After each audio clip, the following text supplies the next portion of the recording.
Muy buenos días. Un saludo especial de la doctora Diana Alexandra Remolina Botía, presidenta del Consejo Superior de la Judicatura, de los demás magistrados que integran la corporación y de la doctora Gloria Andrea Maecha Sánchez, directora de la Escuela Judicial Rodrigo Lara Bonilla. Bienvenidos a esta conferencia virtual denominada Manejo de audiencias y diligencias en las plataformas digitales. La implementación de la oralidad y las audiencias judiciales en Colombia, particularmente en relación con las reformas impulsadas por la Ley 2430 de 2024 y otras normativas, como la Ley 270 de 1996 y el Código General del Proceso, se establece como un principio clave para asegurar la inmediación entre las partes y el juez, promoviendo procesos más rápidos y más eficientes.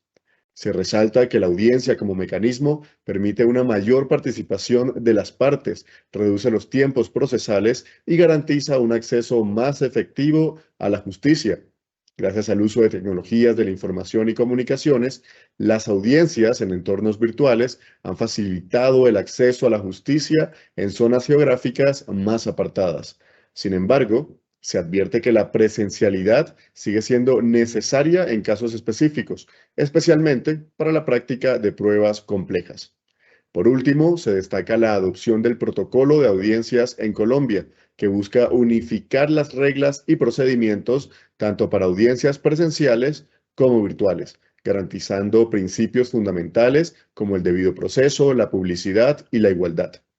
Para esta actividad académica tenemos el gusto de contar con el doctor Juan Manuel Padilla García. El doctor Padilla es abogado, magíster en Derecho Constitucional de la Universidad Externado de Colombia y máster internacional en Derecho e Inteligencia Artificial de la Universidad de Buenos Aires, Argentina. Es especialista en Derecho de la Seguridad Social y Derecho Constitucional por la Universidad de Cartagena y la Universidad Libre de Cartagena, acreditado en el curso internacional avanzado en Derecho Constitucional del Instituto de Altos Estudios Judiciales de Iberoamérica, catedrático universitario en Derecho Laboral, Procesal Civil, Derecho Constitucional e Inteligencia Artificial, docente de posgrado en la especialización de Derecho Laboral de la Universidad de San Buenaventura en Cartagena y en la Universidad de la Costa en Barranquilla. Asimismo, es docente y asesor especial de la especialización en Derecho Laboral y Relaciones Laborales de la Universidad Tecnológica de Bolívar en Cartagena y también profesor de la Universidad Sergio Arboleda en Santa Marta. Además, es docente de la maestría en Derecho Administrativo de la Universidad Libre, sede Cartagena, conferencista tanto a nivel nacional como internacional y escritor del libro Derecho Laboral, el desafío vigente, estudio de casos laborales. Actualmente es juez primero laboral del Circuito de Cartagena y formador de la Escuela Judicial Rodrigo Lara Bonilla en los módulos de Tecnologías de la Información y la Comunicación y en Conciliación. Doctor Padilla, es un gusto tenerlo con nosotros. Bienvenido. Tiene el uso de la palabra.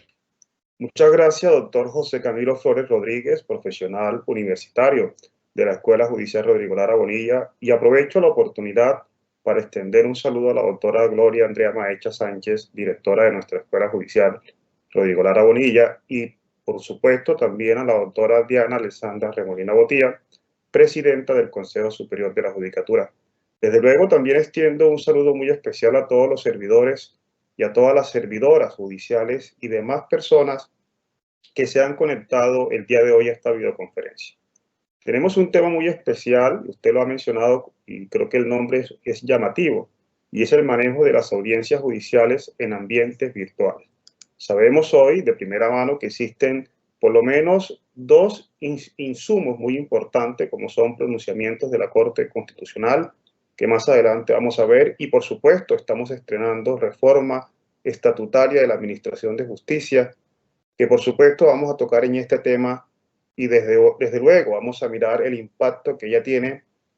tanto en el tema del uso de la tecnología dentro de los procedimientos judiciales y por supuesto su afectación en la estructura de las audiencias y en la oralidad.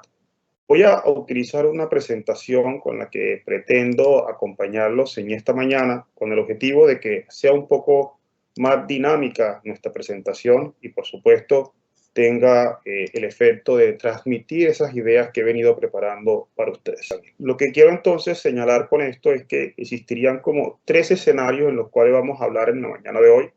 Uno es un escenario muy fuerte que nos vamos a concentrar gran parte de esta capacitación, que tiene que ver con el desarrollo conceptual y jurídico y normativo de la oralidad y de la audiencia, pero sin lugar a duda tenemos que hablar, que es un referente de actualidad, y es en la Ley 2430 del 2024, que reforma la Ley 270 de la Administración de Justicia de 1996. Y por supuesto, no podemos dejar de pasar la oportunidad para hablar de la sentencia C-134 del 2023, que recordaremos que es el control previo y automático de constitucionalidad del proyecto de ley que da lugar a la Ley Estatutaria 2430 del 2024, que reforma, como bien lo he dicho, la 270 del 96. Y es que estamos en una posición paradigmática en nuestra administración de justicia.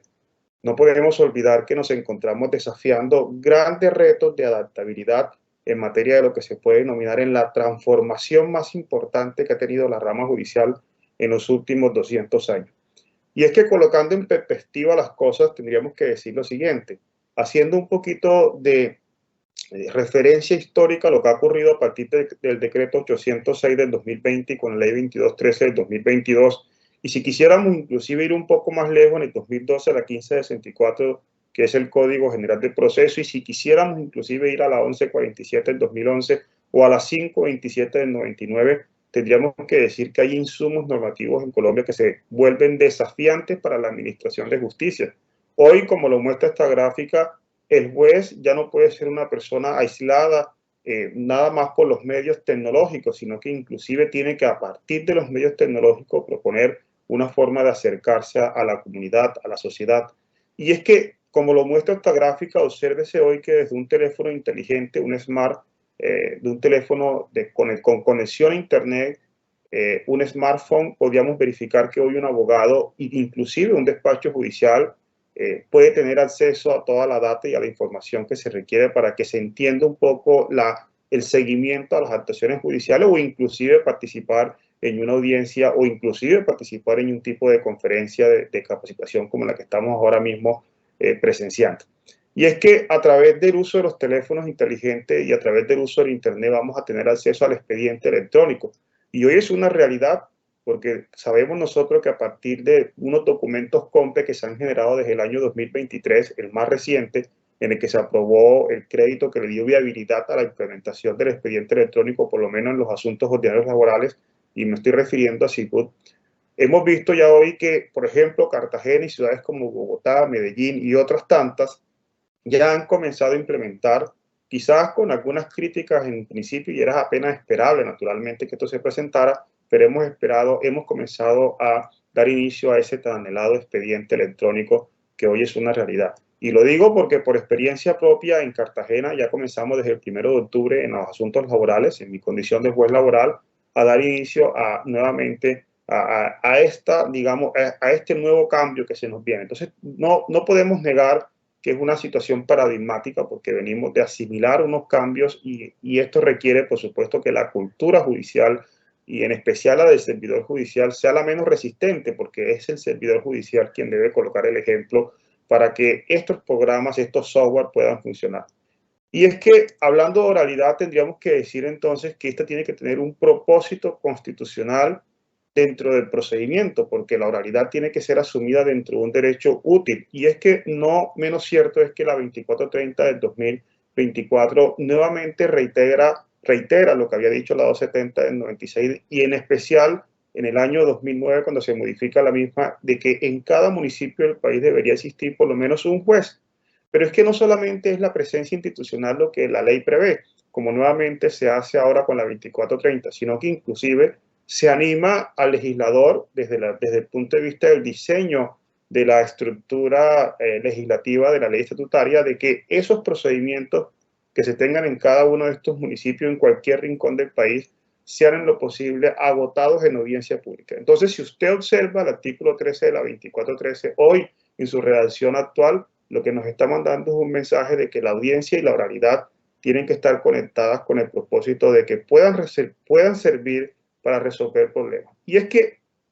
no podemos negarlo, la audiencia se ha convertido en un escenario en el cual y yo se lo digo mucho a mis estudiantes, existiría un contacto vivo y directo entre el juez y la sociedad. Y yo creo que ahí se canalizan algunos propósitos que tienen que ver con esta idea de que la oralidad sirva como un derecho útil al proceso. Y ahí vamos a ver entonces que dentro de esa oralidad, y aquí entonces comenzamos a trabajar en algunos conceptos como justamente garantía de acceso a la administración de justicia, unificación de procedimientos, justicia pronta, términos procesales y oralidad como principio, porque eso debe ser en lectura directa, digamos, correspondiente a la idea de que existe oralidad y que además esa oralidad esté unida a que en cada parte del país existe un juez que de manera pública y concentrada pueda agotar procedimientos. Miremos un poco en qué consisten estos conceptos para llegar posteriormente en un segundo segmento de nuestra conferencia a la estructura del protocolo de audiencia y por supuesto al final nos permitiremos concluir con algunos de los apartes de la sentencia de constitucionalidad previa que le da viabilidad al proyecto de ley estatutaria de la ley 2430 del año 2024. Y comencemos entonces por acá.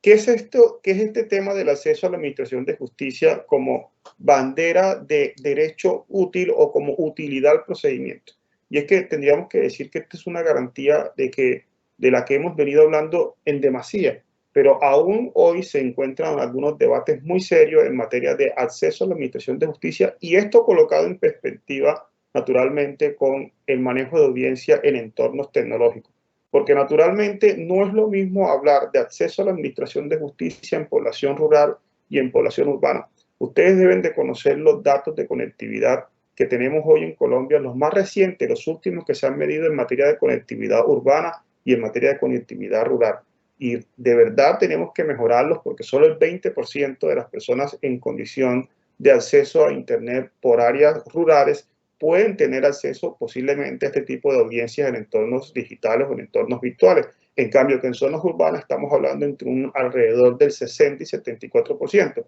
Ciertamente en Colombia existen muchísimos aparatos móviles, pero es posible que una persona o una empresa tenga muchas líneas registradas, lo que no significa y se traduzca que automáticamente un ciudadano tenga acceso a un aparato móvil con acceso a Internet o con conectividad garantizada para que pueda conectarse a Internet. Hay una relectura y es un poco lo que vengo acá a manifestar entonces, de cada una de estas categorías que tenemos que mirarlas con un criterio de flexibilidad y vamos a mirar que no es caprichoso que este criterio de flexibilidad, pueda la sociedad reclamarlo, sino que la jurisprudencia y en especial las sentencias de constitucionalidad como la C-134 de 2023, que vamos más adelante a mirar algunos aspectos muy puntuales de ella, enfatizan sobre ese criterio de flexibilidad. Y es que es apenas entendible que tengamos un espacio de transición en la que la sociedad e inclusive los administradores de justicia de alguna manera estemos desafiando los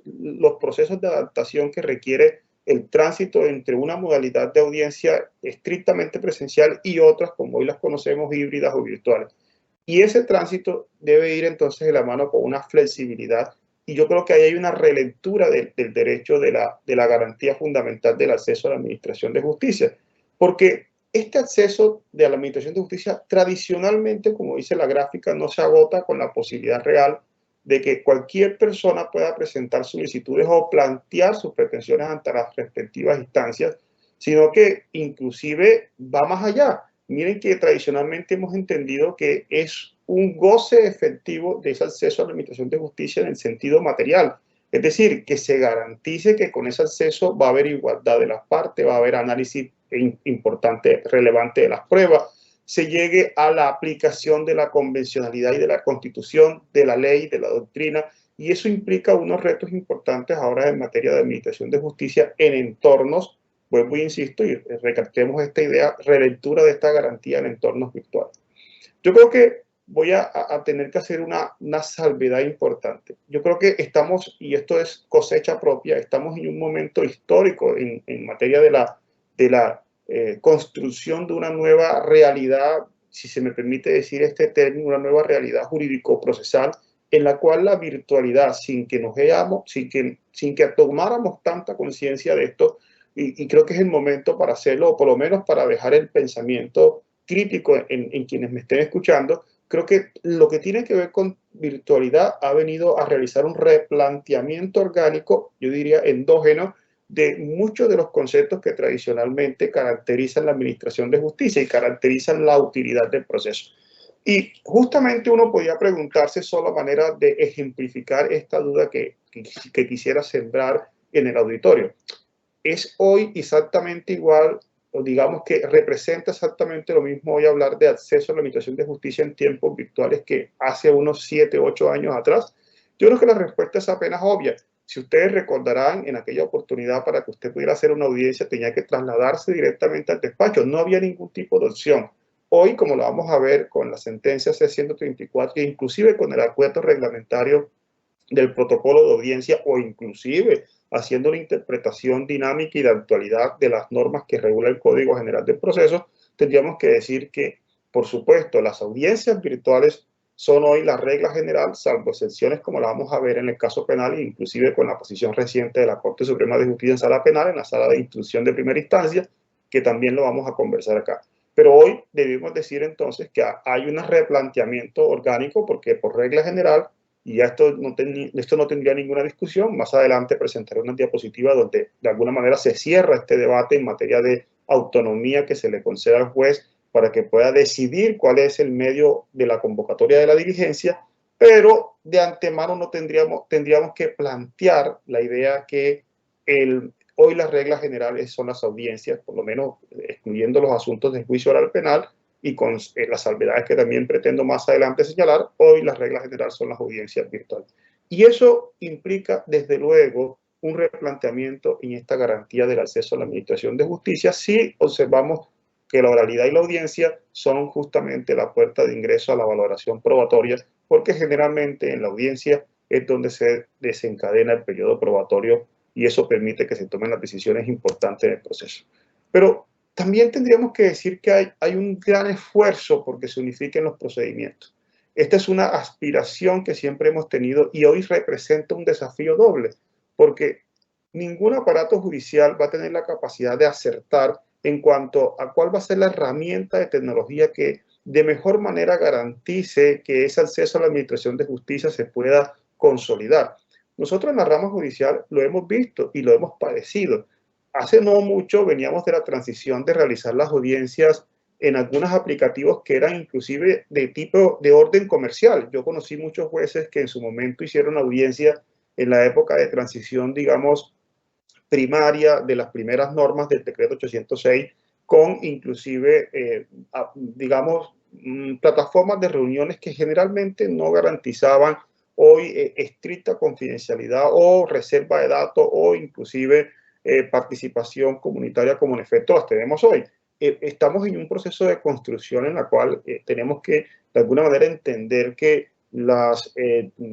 dirección sobre digamos, las herramientas a seguir también pueden validarse, digamos, bajo el principio del ensayo y el error. Hoy tenemos Team, que es nuestra aplicación, digamos, premium para realizar audiencias digitales, pero antes teníamos LightSight y representaban algunos retos y dificultades algunos. Sin embargo, yo quisiera acá aprovechar para, de alguna manera,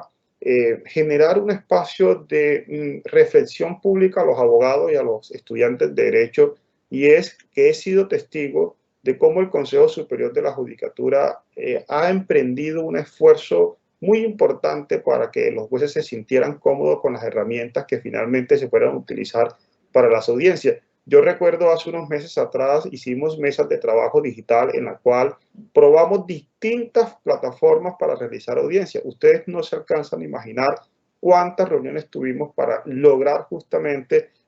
escoger aquella plataforma de audiencia que tuviera mayor conectividad, mayor posibilidad de interacción con las otras herramientas, seguridad, que estuvieran cómodos los jueces. Se probaron varias y finalmente en la concertación y deliberación y otras, seguramente otros, digamos, análisis que se hicieron, se llegó a la conclusión que Team Premio era justamente la que mejor garantizaría ese esfuerzo de la audiencia remota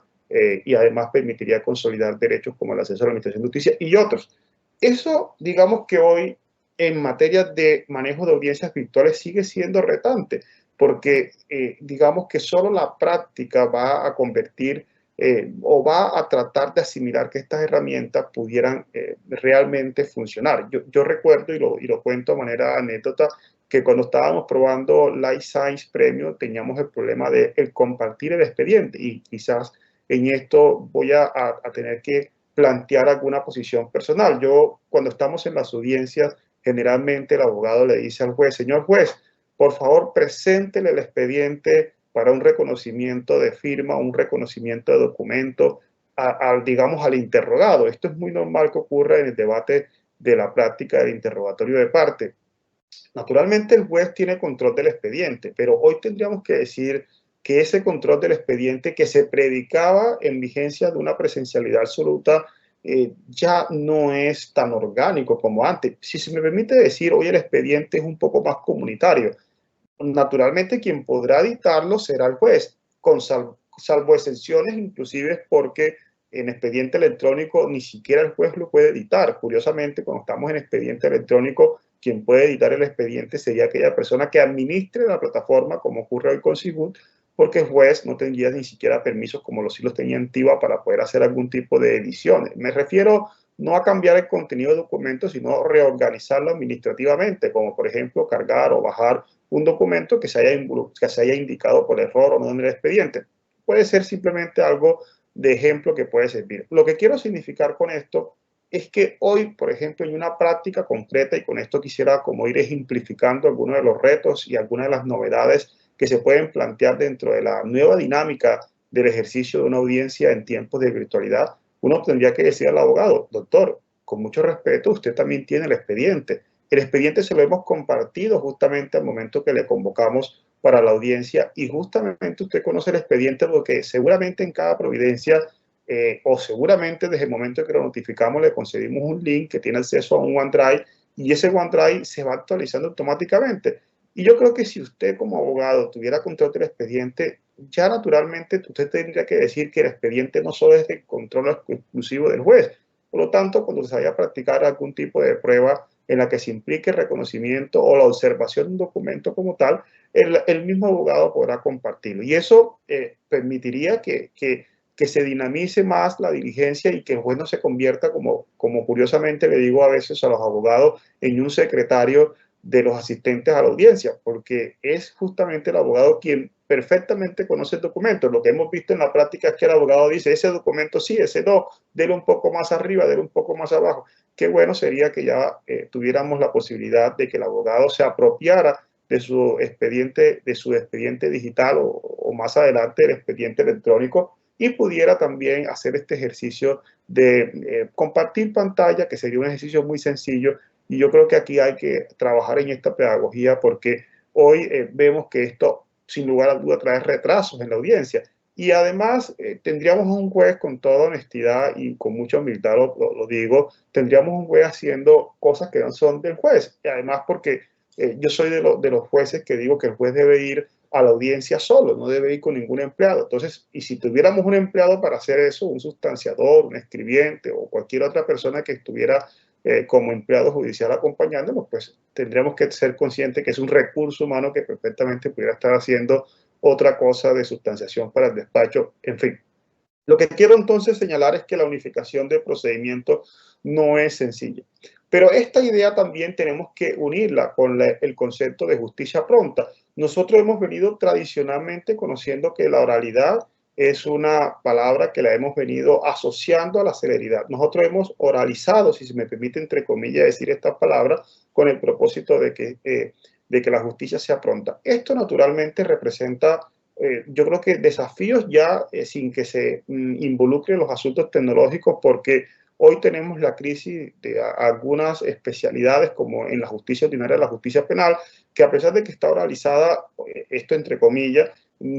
todavía seguimos observando algún tipo de quejas alrededor de la celeridad judicial. En laboral ocurre algo similar. En laboral todos los procedimientos en primera instancia de concentración y decisión se deben tomar generalmente en audiencia, salvo contadas excepciones que se hacen por vía escrita. Esto uno se plantea en perspectiva: ¿el juez cuántas audiencias puede hacer? Pues el juez no solamente hace audiencia, también es otra pregunta que secundariamente también debe la sociedad realizarse. Después tiene que, por fuera de audiencia, administrar el despacho, administrar personal, resolver asuntos administrativos, pagar depósitos judiciales, firmar asuntos constitucionales, firmar los impulsos de los procesos para que puedan llegar en audiencia. Pero entonces miramos que el tiempo que el juez dedica a la audiencia, y esto como simplemente a alimentar ese debate de que no todo lo realizable es completamente eficaz o celere, pero hoy, en perspectiva de los medios virtuales, podríamos decir que la Corte, inclusive si usted revisa con mucho cuidado la sentencia C-134 del 2023, lanza premisas que de alguna manera reiteran esta idea, es decir, reiteran la idea que oralidad y tecnología van de la mano en el sentido de que dan celeridad al proceso. Y la Corte lanza premisas, y usted cuando lea la sentencia, es una sentencia de más de 700 páginas, pero yo lo animo a que se haga la lectura de este documento, que es muy importante, y no nos quedemos solos con los comentarios de prensa, ni inclusive nos quedemos con lo poco que yo vaya a poder más adelante referirme con respecto a ella. Lo que quiero señalar acá es que esa justicia pronta en tiempos virtuales sí tiene unas características muy efectivas. Por ejemplo, hablemos de las notificaciones. Yo no sé si usted hoy tiene la conciencia de que Colombia es uno de los pocos países que ha quedado inmerso en el régimen de notificaciones preferencialmente digitales o virtuales. Yo no sé si usted ha tenido la oportunidad de mirar aquí alrededor a su lado, de pronto Perú, Ecuador y otros países de Sudamérica, y no sé si usted tiene amistades en esos países y haya preguntado cómo quedaron los expedientes después de que se superaron todas las circunstancias del COVID-19. Y no vaya a ser que usted se lleve por sorpresa, y lo invito a que lo haga, que uno de los pocos países que quedamos con expedientes, por lo menos digitales, o por lo menos digitalizados, o si se quiere decir hoy los que estamos inmersos en el sistema SHU, como por ejemplo aquí en la costa, en el caso de Cartagena, Sincelejo, expediente electrónico, tendríamos que decir que Colombia, y esto hay que celebrarlo, porque debemos sentirnos orgullosos de esto, de nuestro Consejo Superior de nuestro Consejo Superior de la Judicatura, tenemos que celebrar la gallardía, si se me permite esta palabra, con que se decidió administrativamente la política judicial de quedar en Colombia con expedientes o con la política de cero papel y expedientes totalmente en ambientes virtuales. Esto, sin lugar a duda, ha dinamizado la justicia, por supuesto, porque nada más pensar en las trabas o demoras que implicaba la notificación física, que por supuesto no ha desaparecido, tendríamos que aclararlo. Esto es algo que se sabe, pero generalmente hay que decirlo por obvias razones. Pero naturalmente los procesos todos van a tender en un corto tiempo, como en efecto hoy son la gran mayoría, a que las notificaciones sean de manera virtual, a través del correo electrónico, o por lo que ocurría seguramente en algunos lugares donde la infraestructura física pudiera ser deficiente y no alcanzaban a tener cada juzgado sus respectivas salas de audiencia. Hoy tenemos que las salas de audiencias virtuales, como son justamente los espacios de celebración de audiencias remotas a través de los aplicativos y plataformas, garantizan de que cada juzgado tenga una respectiva sala de audiencia eficaz para resolver los problemas de oralidad, y la celebración de audiencia no es un problema hoy por espacio físico, solo entendiendo que se puede habilitar el espacio virtual para que se pueda realizar. Esto garantiza la justicia pronta, y yo digo que por supuesto que sí. Y los términos procesales, paradójicamente, en materia de asuntos de virtualidad, pues debemos ser un poco más flexibles con ellos, porque la velocidad con la que se transmiten los datos en temas de virtualidad, eso naturalmente implica que no había una capacidad ni humana, ni administrativa, ni técnica para que de un día para otro todos pasáramos a tener asuntos en nuestros correos electrónicos. Y por supuesto esto generó el tema de los famosos 2 días, si se me permite decirlo, posteriores a la notificación de toda providencia por cuenta de un correo electrónico. Ahí hay una gran justificación técnica y humana que, por supuesto, más adelante esto tiende a desaparecer, pero hoy podemos decir que de la mano con justicia pronta y de la mano con términos procesales, la economía procesal que resulte de la aplicación de herramientas tecnológicas para notificaciones, para el conocimiento inmediato del expediente, para la reproducción del expediente, para obtener este expediente y pasarlo a una entidad administrativa para que se realice la respectiva ejecución y pago de la sentencia. Eso yo creo que tiene un impacto significativo en materia de reducción de términos procesales. Ahora, no podemos olvidar que la oralidad sigue siendo un principio, y como principio tiene una categoría normativa muy significativa en nuestro sistema. Y no podía dejar de decir esto porque aun cuando nos encontremos en transformación tecnológica, por las razones que ya conocemos, con todas las normativas que ya hemos dicho, aun cuando estemos en este proceso digamos, de transición, no podemos perder de vista que la oralidad en Colombia, por lo menos en Colombia, sigue siendo un principio y no es capricho del ponente. Si usted revisa la sentencia C-543 del año 2011, le puede definir que la oralidad es un auténtico principio y su implementación en Colombia, que ha sido progresiva, constituye, según las mismas palabras de la Corte, en un mecanismo razonable, dice la Corte, encaminado al logro de la pretendida celeridad de la administración de justicia. Lo que veníamos señalando entonces aquí se concreta en esta sentencia.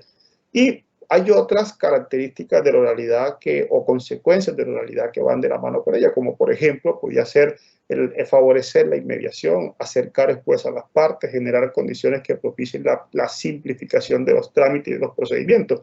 Es increíble cómo, por ejemplo, nosotros los jueces, a partir del Código General del Proceso, y traigo esto como anécdota, a través de la oralidad hemos venido aplicando la simplificación de la justicia. A ver si se me permite explicar esto con un ejemplo. Si usted se lee el artículo 133 del Código General del Proceso, el que contempla las causales de nulidades, uno podría ver en perspectiva cómo las causales de nulidades han cambiado, digamos, y han tomado distancia de esas causales de nulidades rígidas que teníamos en el antiguo Código de Procedimiento Civil. Hoy, por ejemplo, solo para mencionar a uno, la nulidad por ausencia o por factores de competencia. Ya sabemos que esa nulidad solo se genera cuando el juez sigue conociendo el proceso después de que se genere la falta de competencia. Y traigo esto con un propósito de ejemplificar de que hoy las nulidades, o por ejemplo, si la flexibilidad de nulidades permitiría inclusive que un juez sin competencia conserve validez lo que actuara, como en efecto ocurre con la causal primera de nulidad del artículo 133 del Código General del Proceso, uno podría decir que la oralidad y la audiencia se convierte en una herramienta importante para que el juez pueda desafiar inclusive alguna simplificación de procedimientos, los pueda desafiar a raíz de que la voluntad de las partes en la audiencia pudiera ser determinante para que se supere cualquier tipo de impasse. Yo creo que aquí el juez en la oralidad se puede convertir en un juez creativo, y lo es porque una vez que el juez razonablemente explique una solución para un caso concreto, para superar un asunto en particular, y si las partes no presentan ningún tipo de objeción, esto queda automáticamente saneado y se continúa, cosa que era muy difícil que ocurriera cuando hay tiempos de reflexión largo, cuando se produce una providencia por escrito y las personas pues podían interponer algún tipo darles tiempo de pensar en algún tipo de estrategia que pudieran algunos dilatar el proceso o simplemente generar algún tipo de inconformidad que con la oralidad y con este tipo de audiencias se pudieran superar muy rápidamente.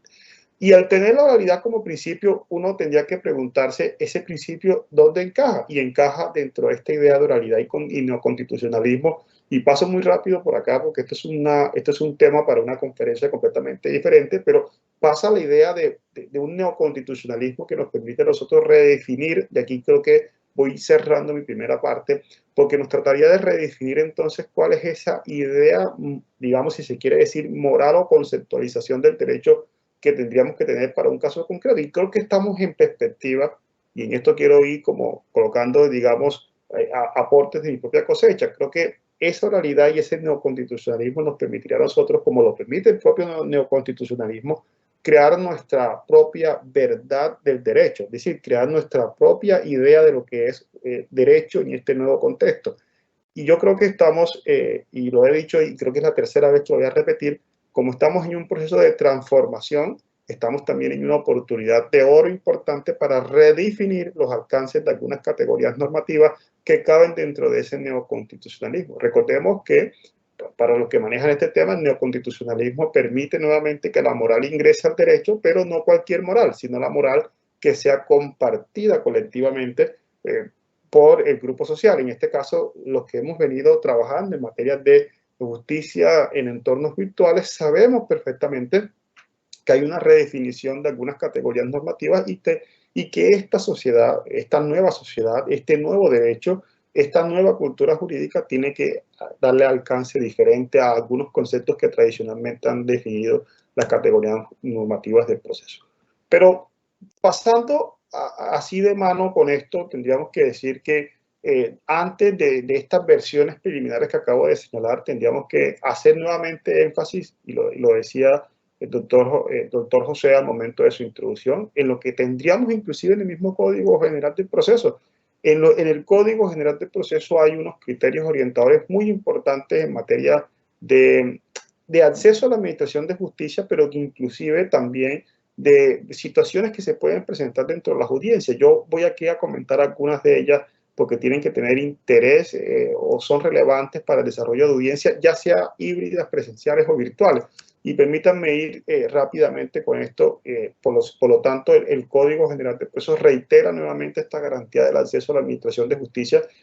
como la explicábamos anteriormente y pasaré muy rápido por ella, pero reitera nuevamente también esta idea de un debido proceso. El Código General de Procesos no se aparta de nuestro artículo 29 de nuestra Constitución Política y garantiza hoy, digamos que ese derecho a un juez natural, ese derecho de defensa, y tenemos que hacer una gran comillas acá porque ese derecho al juez natural, ya ustedes saben que no solamente es el juez con jurisdicción y competencia, es decir, no es el juez funcional, sino que es el juez de carne y hueso, si se me permite decir. Ustedes conocen perfectamente la más reciente providencia de la Corte Constitucional en materia de la redefinición del juez natural dentro de un ambiente digitalizado. Entonces, para traer a colación esta discusión y hacer un gran paréntesis, la Corte Constitucional cuando en sede de revisión hace el proceso de validación de las sentencias que se puedan dictar con inteligencia artificial, pues garantiza que los jueces humanos son los únicos que tienen competencia, los de carne y hueso, para poder hacer procedimientos lógicos funcionales. Y yo creo que esto refuerza lo que he venido señalando. Hay una teoría implícita en su línea que no es tan en su línea porque la he venido mencionando varias veces, pero es que en verdad me animo a generar un planteamiento acá, digamos, como que transversal. Y es que el derecho está cambiando. ¿Por qué? Porque la tecnología hace que todo cambie. La tecnología hace que absolutamente todo cambie. No lo vemos solamente en el derecho, lo vemos inclusive en nuestra vida práctica. Lo vemos inclusive en materia de conducción, en los carros autónomos, lo vemos inclusive en nuestros celulares. Es decir, la comunicación, por ejemplo, por videoconferencia. Es decir, hay muchísimos ejemplos que me pueden a mí decir de que la sociedad cambia porque la tecnología va cambiando. Es decir, cada vez que la tecnología cambia, hay unos cambios y el derecho no puede ser ajeno a esos cambios. Por eso hoy, inclusive cerrando este paréntesis, el juez natural ya no es meramente el juez funcional o el juez que la ley disponga, sino que es un juez que inclusive debe ser de carne y hueso. Y bueno, y voy a acelerar un poco porque esta principialística del Código General del Proceso, que pues naturalmente como ideas, digamos, muy abstractas, deben ser tenidas en cuenta tanto en audiencias híbridas como en audiencia principal, en audiencias virtuales, perdón, o en audiencias presenciales, corrijo, no deben dejar de ser observador. Tenemos aquí la tutela judicial efectiva como garantía, digamos, vacilar dentro del proceso de audiencias, porque en ella debe naturalmente garantizarse que materialmente la ley llegue a las partes que están involucradas en el conflicto. Tenemos una necesidad de aplicar un test de igualdad dentro de estas audiencias y más que todo, y es que no lo puedo resistir, ahora tendríamos que decir que esa igualdad tiene que ser una igualdad diferenciada desde el punto de vista tecnológico, porque no es posible que una persona con un celular de muy poca capacidad tenga la misma atención que puede tener una persona con una pantalla muy grande como la que posiblemente tengo yo en este momento en el que estoy compartiendo con ustedes. Parecería algo muy sencillo, pero creo que debiéramos analizar esto, ¿no? Si en efecto una persona con un teléfono muy pequeñito que está difícilmente viendo inclusive las caras de las otras personas, o un juez que tiene en su despacho, como tenemos muchos de los jueces en Colombia, que el Consejo Superior de la Judicatura nos ha dispuesto inclusive de pantallas de televisores muy grandes, 60, 70 pulgadas en algunas sedes judiciales, donde vemos muy claramente inclusive el documento de identificación, la cara de las personas, vemos que están viendo documentos. Yo creo que esta igualdad, insisto, y permítame que siga con esta idea, debe ser redefinida entonces en materia de ambientes tecnológicos. Y así debe pasar con otros asuntos como por ejemplo la inmediatez. La Corte en la sentencia C-134 del 2023 dijo que si bien la inmediatez era la cercanía entre el juez y las partes, esta se podía hacer a través de los medios virtuales. Fíjense cómo este tipo de razonamiento van sembrando ese nuevo derecho del que estoy hablando. Entonces la Corte acepta la idea, más adelante quizás tenga alguna presentación sobre este punto en concreto, donde no es suficiente que se vuelva la idea de la presencialidad. Ustedes reconocen que existía un debate muy concreto sobre si todas las audiencias debían ser por regla general presencial y excepcionalmente virtual. Bueno, y ustedes saben cómo finaliza esta historia, como se los contaba hace unos minutos, audiencias virtuales por regla general y excepcionalmente presencial. Pues, y allí justamente se tocó como uno de los elementos de debate la inmediatez. Y es que esa inmediatez se estaba planteando digamos, en una visión meramente pragmática, en el sentido de que el juez tuviera un contacto físico con el documento. Pero ¿cuáles son los documentos que llegan a los despachos o que llegaban a los despachos en su momento? Pues en su momento cuando teníamos audiencias presenciales, la gran mayoría de esos documentos eran no otra cosa que la impresión de un documento digital. O sea que esa inmediatez hoy con el documento, pues naturalmente puede ser igual que antes en el sentido de que el documento era originalmente digital. Y con los testimonios ya hemos visto de que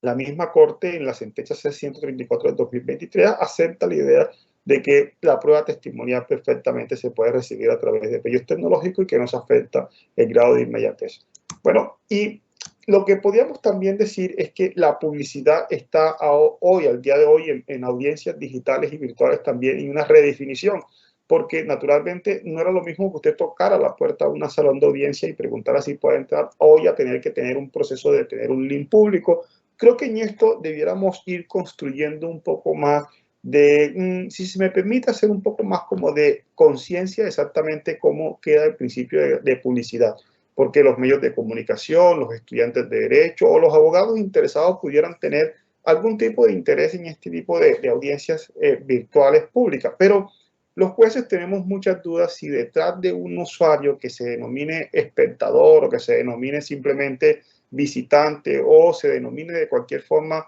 como público en general, pudiera estar al lado de él un testigo y eso pudiera contaminar la prueba testimonial. Los jueces estamos en una transición porque ahora con el nuevo protocolo, como lo vamos a ver rápidamente, pues se obliga que todos los participantes deban tener la cámara encendida, pero también hay un principio de desconfianza y eso lo vivimos cuando construimos el protocolo de audiencia. Yo a manera de anécdota tendría que decirles que participé en todas las reuniones que dio lugar a la construcción de el actual acuerdo el actual acuerdo del protocolo para la realización de audiencias presenciales, híbridas y virtuales, y era normal escuchar que muchos jueces estuvieran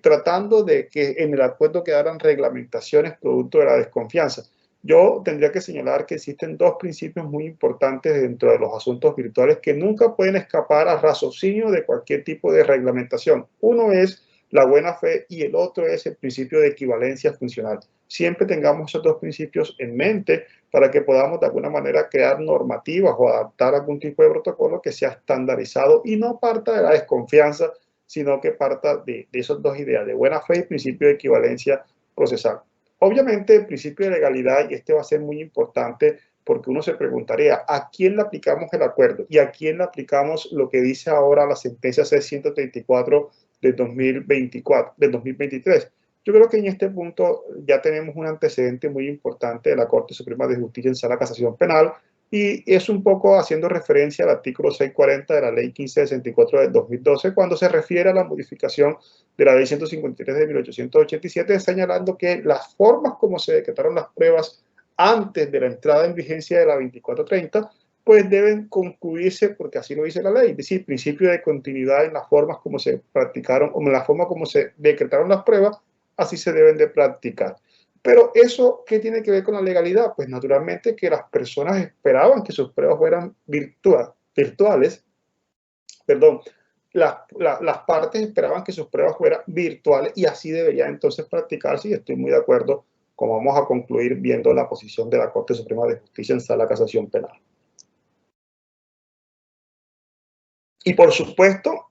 no podemos dejar de advertir que en estos entornos virtuales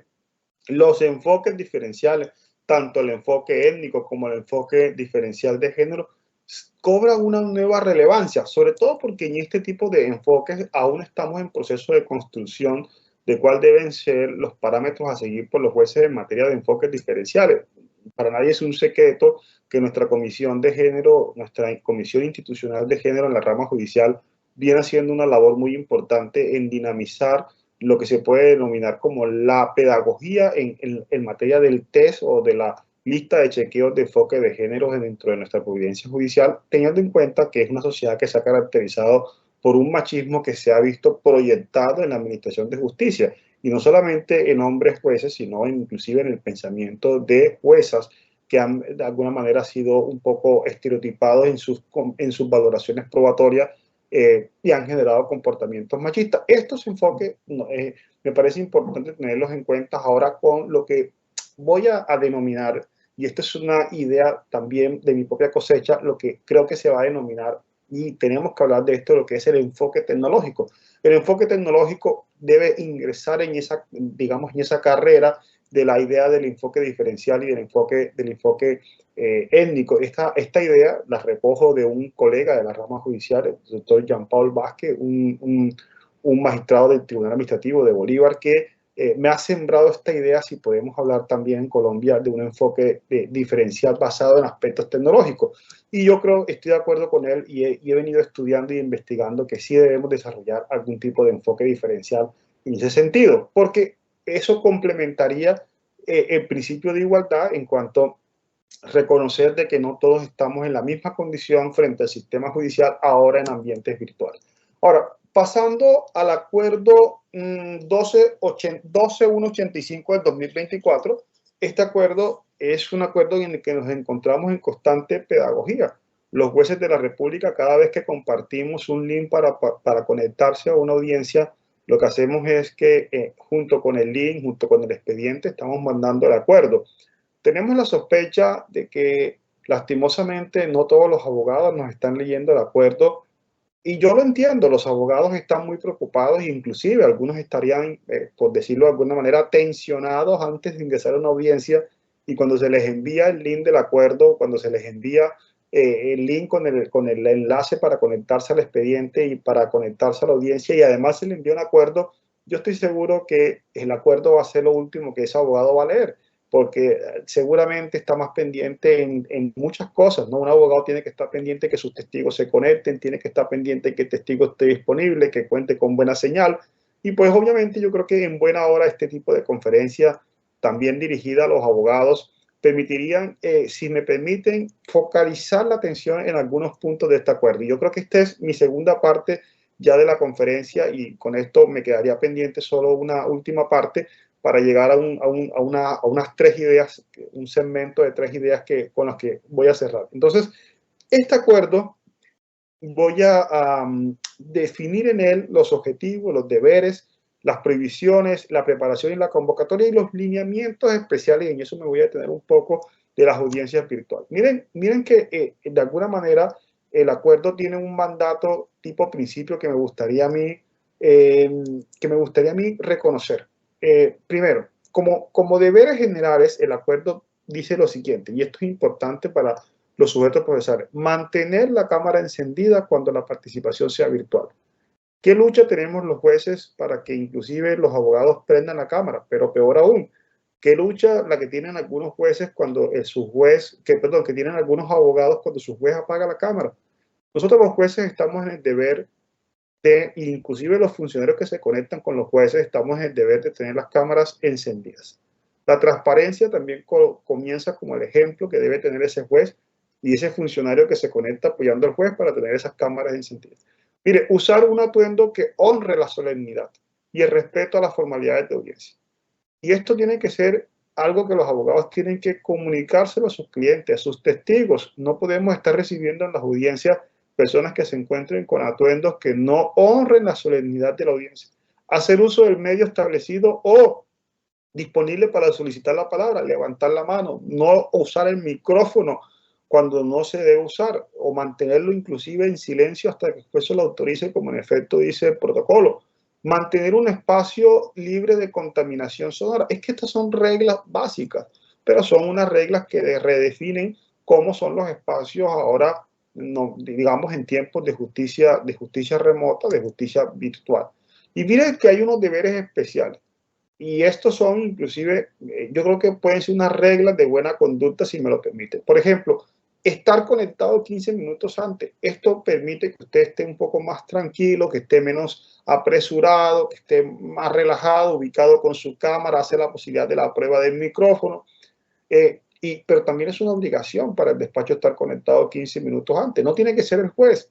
Puede ser un empleado del despacho que esté conectado 15 minutos antes, admitiendo a las personas, verificando los documentos que se van a presentar dentro de la diligencia, verificando los micrófonos, las cámaras, instruyendo sobre la pedagogía del acuerdo. Miren que también hay otro deber especial, identificarse con un documento de identidad. La audiencia no ha perdido este requisito que también lo teníamos en presencialidad. Y miren que es muy importante mantener el micrófono en silencio. Ustedes no se imaginan las dificultades que tenemos posteriormente cuando vamos a hacer valoraciones probatorias en segunda instancia, en el caso de los jueces, como mi caso, que nos corresponde inclusive verificar las consultas de los jueces de pequeñas causas laborales, y tenemos varios micrófonos abiertos y ustedes no se imaginan la dificultad que eso representa para luego escuchar un audio, y eso en algunas oportunidades se vuelve muy incómodo para la valoración probatoria. Miren que la preparación de la audiencia también es un tema que valida el acuerdo. El juez o magistrado decidirá, y esto lo valida la sentencia C-134 de 2023, y queremos que hacer aclaración. Este acuerdo, a pesar de que es del año 2024, recoge, aun cuando en la discusión no se tuvo en cuenta porque no existía la sentencia, pero recoge, y si me permiten decirlo, en gracias de un buen acierto, recoge lo que la jurisprudencia finalmente concluyó en la sentencia C-134 del 2023, y es que el juez o el magistrado, bajo un principio de autonomía, decide cuál es la modalidad en la cual va a llevar a cabo la audiencia, si va a ser presencial, si va a ser virtual o híbrida, con énfasis hoy que esa discrecionalidad del juez ya hoy está, desde el punto de vista constitucional, afectada, porque por regla general tendrán que ser virtuales, excepto en los casos penales. Pero miremos también que hay unas reglas especiales para audiencias virtuales e híbridas. En el caso de las audiencias virtuales e híbridas, si este es el medio que se va a convocar la audiencia, debemos contar con un buen equipo que tenga conexión a internet. Debemos contar con audífonos. Yo les pregunto siempre si se han leído el acuerdo, porque es que el acuerdo dice que se debe contar con audífonos. Ustedes no se imaginan lo incómodo que es que el testigo, el demandante, el sujeto procesal esté moviéndose a la cámara, colocándose el teléfono en el oído porque no puede escuchar. Todo esto son distractores, y yo se los digo con mucho respeto a los abogados. El que se distrae es el juez, o el que se distrae es usted como abogado en el deber de probar algo. No vaya a ser que posiblemente esto repercuta más allá en una distracción del juez, sino que también se traslade a la idea de que se distraiga inclusive la idea probatoria que usted tiene. Mantener la cámara encendida, mantener una distancia a la cámara. Todas estas son normas del protocolo que debemos colocar en práctica. Y miren que cuando hay dificultades técnicas, el mismo acuerdo trae una solución. Mire que inclusive la última solución que trae el acuerdo es suspender o reprogramar la diligencia, pero inclusive el acuerdo dice, podrá inclusive el juez autorizar de que la persona se traslade a una dependencia pública como una alcaldía, una personería, una estación de policía, o autorizar la conexión desde otro dispositivo. Pero por último, suspender o reprogramar la diligencia. Ya por último, no podemos dejar la oportunidad de hablar de la sentencia C-134 del 2023 en materia de audiencias y tecnología, y en especial en lo que tiene que ver con el artículo 62 y 63, lo que tiene que ver con el uso de la tecnología. Aquí la Corte reconoce que todas las personas tendrán derecho a comunicarse con los órganos y despachos de la rama judicial a través del uso de la tecnología. Y fíjense que la sentencia, entre comillas, voy a leer algo que me pareció importante, y permítanme hacer la lectura y con su permiso. Dice la Corte en la sentencia C-134 de 2023, no se puede cuestionar, importante esto, que me parece categórico, que el uso de las TICs ofrece una posibilidad real de mejorar la experiencia de acceso judicial, lo cual redunda en una mayor protección y exigibilidad de los derechos de los ciudadanos. Y la Corte considera también que frente a los estándares mínimos que deben de haber en materia de convocatoria de audiencia, esa autonomía razonada del juez es la que va a permitir decidir en qué caso se va a ir a la audiencia presencial, pero respetando la idea de que por default, por defecto, la audiencia debe ser virtual. Es decir, que solo el estándar de razonabilidad se aplica cuando el juez pretenda cambiar de audiencia virtual a audiencia presencial. Por defecto, las partes deben estar confiadas que esa audiencia se va a realizar de manera virtual. con excepción, como lo dijo la Corte Constitucional en la sentencia antes mencionada, en los juicios orales. En los juicios orales, la Corte ha manifestado por varias razones, entre ellas por el derecho que se encuentra generalmente en litigio en materia de asuntos penales, y este es la principal construcción argumentativa de esta excepcionalidad, es que la libertad como derecho principal se encuentra en riesgo, y pues la Corte asegura que la audiencia presencial podía garantizar en materia de valoración de prueba testimonial o de informes o de interrogatorios, podía asegurar darle mayor seguridad a ese procedimiento de juicio oral presencial. Sin embargo, la Sala Penal de la Corte Suprema de Justicia reconoce que la virtualidad es una herramienta muy eficiente para el cumplimiento de los fines de la justicia, y en una decisión del 16 de octubre de 2024 muy reciente, a la que los animo a todos, la Sala Especial de Primera Instancia, la Sala Penal de la Corte Suprema de Justicia, en esta decisión muy reciente del 16 de octubre de 2024, dispone que los actos procesales iniciados y los recursos interpuestos, como lo define el artículo 40 de la Ley 153 de 1887, deberán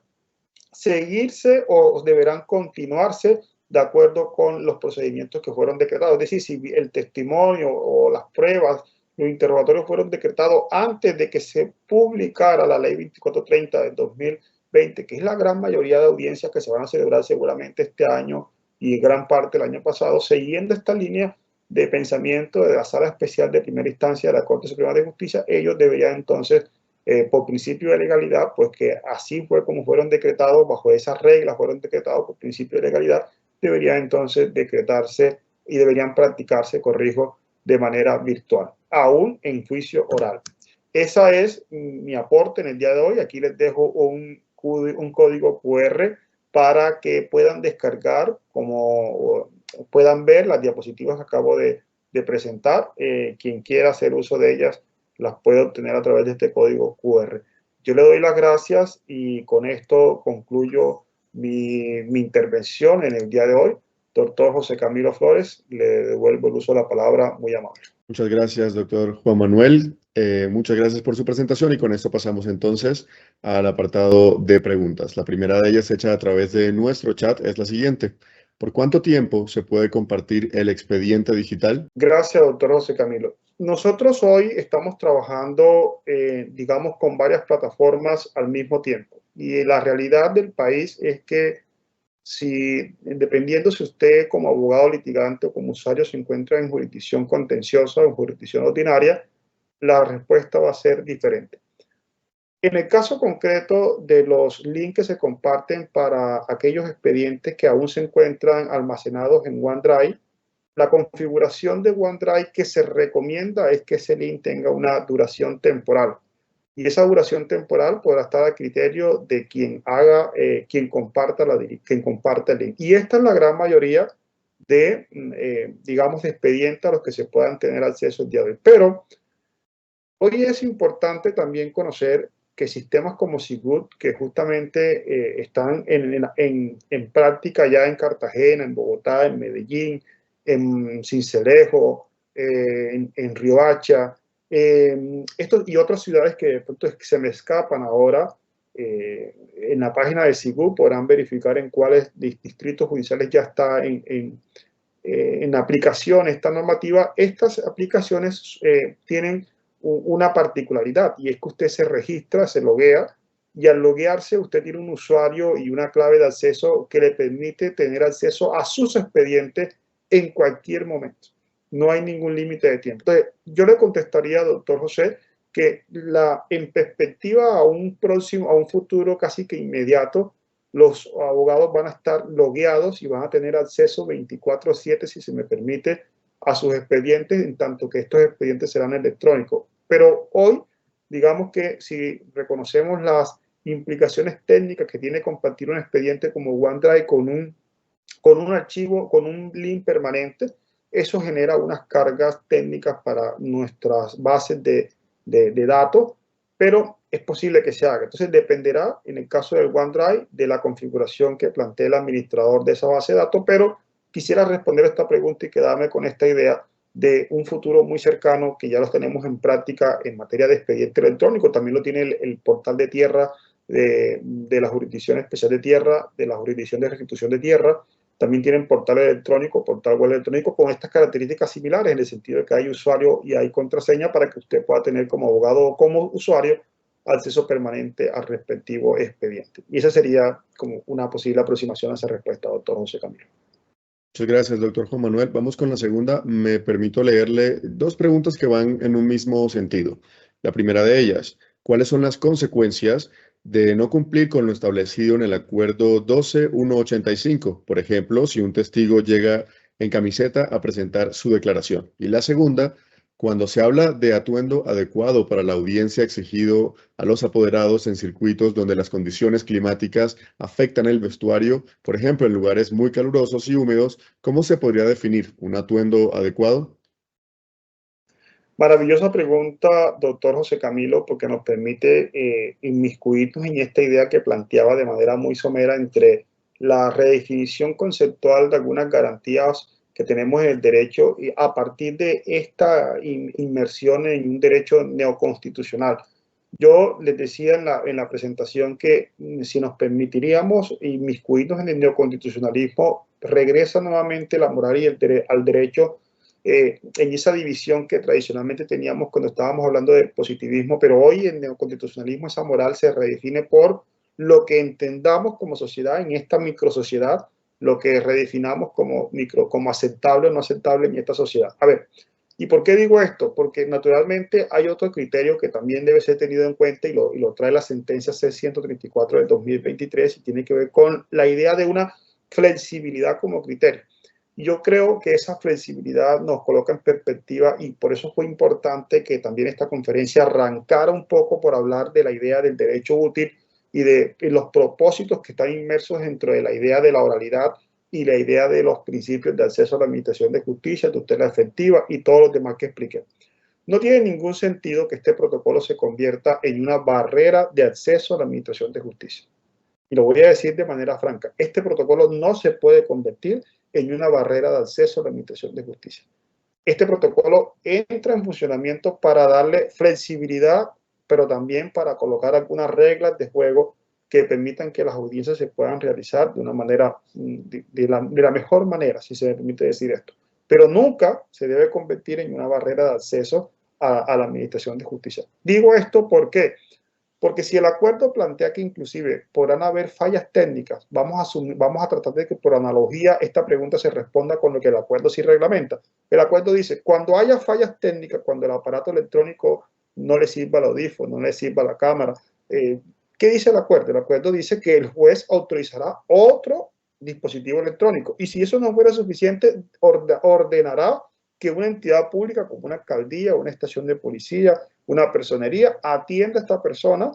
y podamos rescatar el objeto de la diligencia. Y ya por último, fíjese, dice el juez, dice el acuerdo, el juez podrá suspender la diligencia. Entonces, ¿qué hay acá? También debemos recordar que el juez tiene unos apremios dentro del procedimiento que están en el mismo Código General del Proceso y en el artículo 70 del 96, como son justamente las facultades, digamos, jurisdiccionales que tiene el juez e inclusive algunas sancionatorias. Si el juez en ese momento razonadamente explica que una persona se encuentra en un atuendo que no es el ideal, no por eso va a castigar el medio probatorio. Lo que debe hacer es aplicar una forma de resolución de ese inconveniente como se lo plantea el mismo acuerdo cuando pretenda resolver asuntos técnicos. Entonces podrá reprogramar, podrá pedir que la persona se coloque un atuendo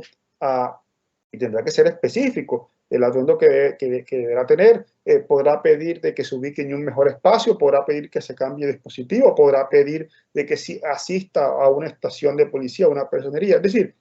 aquí el objetivo, y creo que entiendo muy bien la pregunta, es de alguna manera no tomar, y repito por tercera vez esta idea, el acuerdo como sinónimo de barrera de acceso a la administración de justicia. Sino tomar el acuerdo, e insisto con esta idea, como una forma de que la audiencia en tiempos de virtualidad y en espacios remotos se pueda realizar de la mejor manera posible. Pero no convertirlo en una barrera de acceso, porque esto iría en contra de todo lo que hemos hablado sobre la inspiración de tutela judicial efectiva, acceso a la administración de justicia, principios de igualdad, en los enfoques y todo lo demás que hemos mencionado. Por eso creo que la solución está,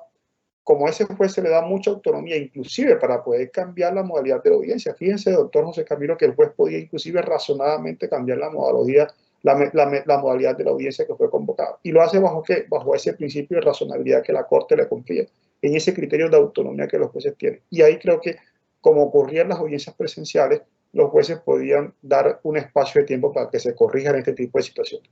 Gracias, doctor José Camilo. Muchas gracias a usted, doctor Juan Manuel. Vamos con una tercera pregunta.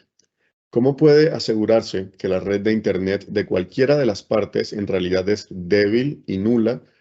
y que no son maniobras dilatorias de los individuos para generar, por ejemplo, un vencimiento de términos? Esta pregunta es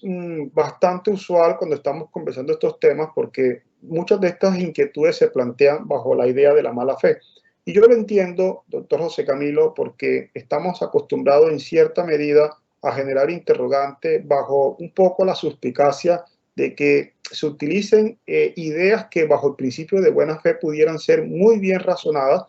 bajo la idea de que no son realmente razones atendibles, sino estrategias para dilatar los procesos. Yo le quiero decir a la sociedad que los jueces en Colombia no son incautos.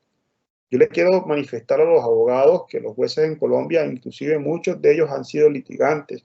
muchos de ellos están inmersos en la sociedad, son amigos de los litigantes, son conocidos, son profesores. Por ejemplo, en mi caso somos docentes, yo tengo muchos años, por fortuna, de estar en la docencia y hemos tenido la oportunidad de ver no una ni dos veces cómo ocurren, cómo se dan algunas maniobras dilatorias y cómo inclusive en presencialidad también, que tuvimos la suerte, hay alguna fortuna, si me permite decir esto, en los jueces que tuvimos la oportunidad de hacer el tránsito entre audiencias presenciales y en audiencias ahora virtuales, y es, digamos, una experiencia que nos coloca en perspectiva de manera privilegiada, porque naturalmente habrá jueces que solo se han tomado esta nueva etapa en la vida de la rama judicial. Yo, con casi 20 años de experiencia en el Poder Judicial, he tenido la oportunidad de ver lo que ocurría tanto en audiencias presenciales y ahora en audiencias virtuales. Naturalmente hay una desconfianza casi implícita en todas estas ideas de que no va a haber imparcialidad en la práctica de un testimonio por el simple hecho de que sea virtual. A ver, nosotros tenemos hoy en materia de tecnología, digamos, dos elementos para poder darle respuesta a esto. Uno es un elemento estrictamente tecnológico. No hay falla tecnológica que la misma tecnología no pueda a su vez detectar.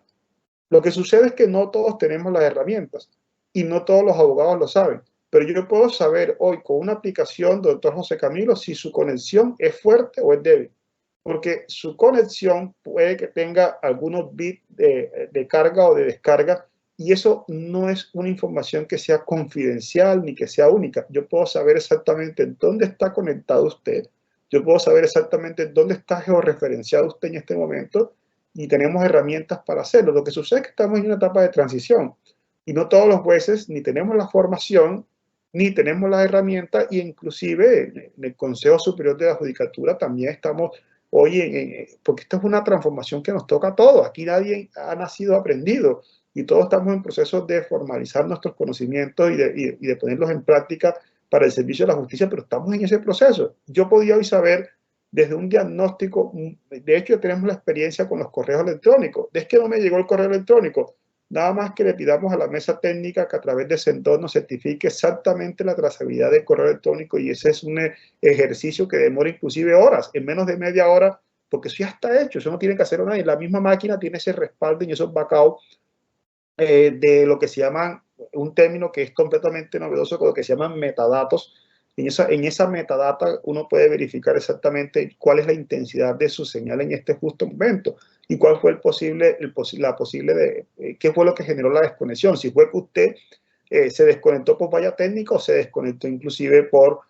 razones de que usted se desconectó. Mire, yo les digo algo, la rama judicial o inclusive el Código General del Proceso, yo no sé si ustedes recuerdan por allá el artículo 44 del Código General del Proceso numeral 5 que dice que cuando alguien se incapacite, el juez deberá inclusive si sospecha o a la parte interesada decirle al juez, oye, señor juez, llámese a la IPS o llámese a la EPS a ver si realmente esa incapacidad es real o no es real. Esas son normas que se han instrumentalizado a partir de la desconfianza. Yo soy un juez que cree en el principio de oralidad, perdón, en el principio de buena fe, pero también debo garantizar que si la contraparte sospecha que es una estrategia dilatoria, por supuesto, debe colocar en marcha todas las herramientas técnicas para poder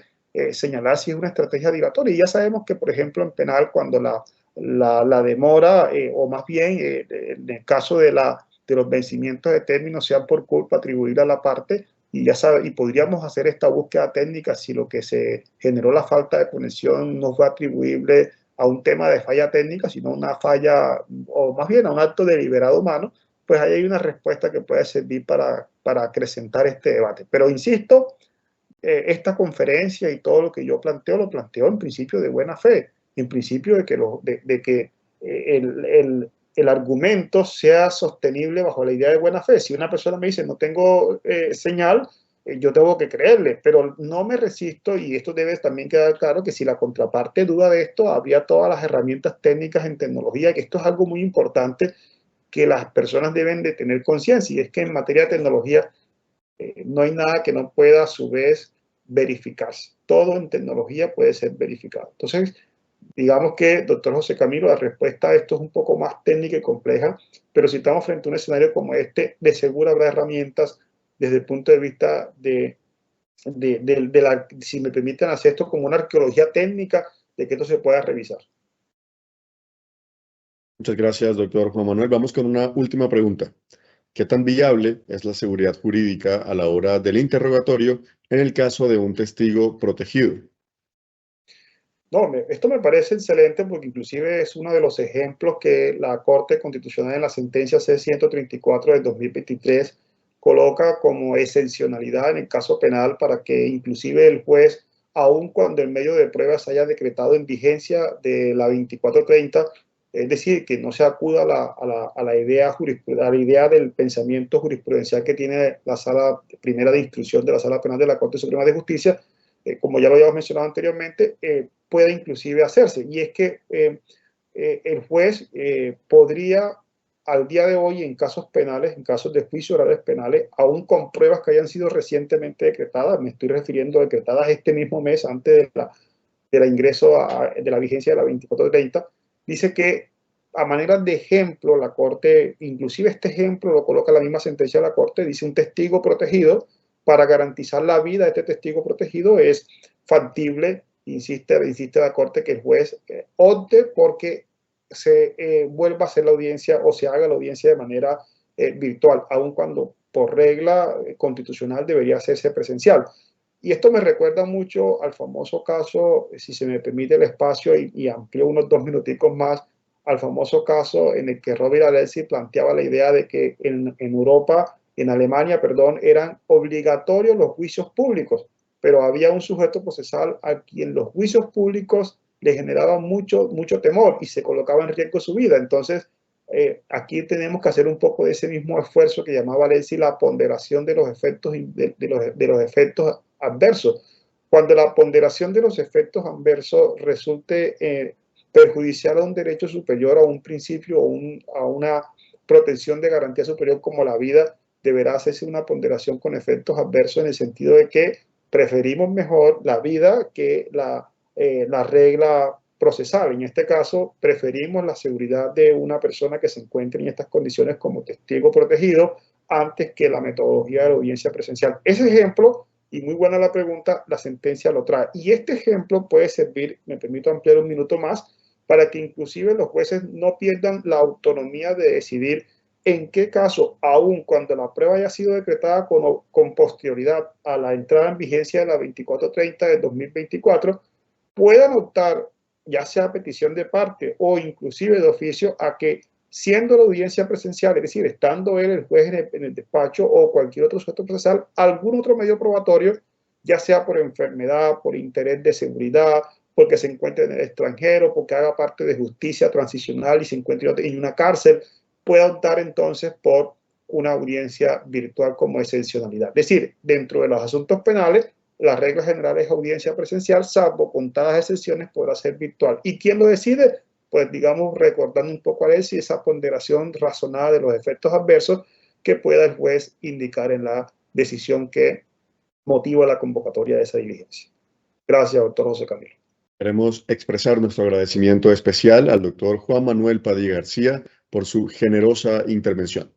Gracias a los servidores y servidoras judiciales y a todas las personas que actúan en el sector justicia que se conectaron a esta conferencia virtual. Les informo que una vez editada la grabación de la actividad académica, se cargará al portal de YouTube institucional para consulta de todos. Los invitamos a que nos sigan a través de las redes sociales, Facebook, Instagram, X y YouTube, donde podrán encontrar información sobre todas nuestras videoconferencias, además de otras noticias de interés. Muchas gracias.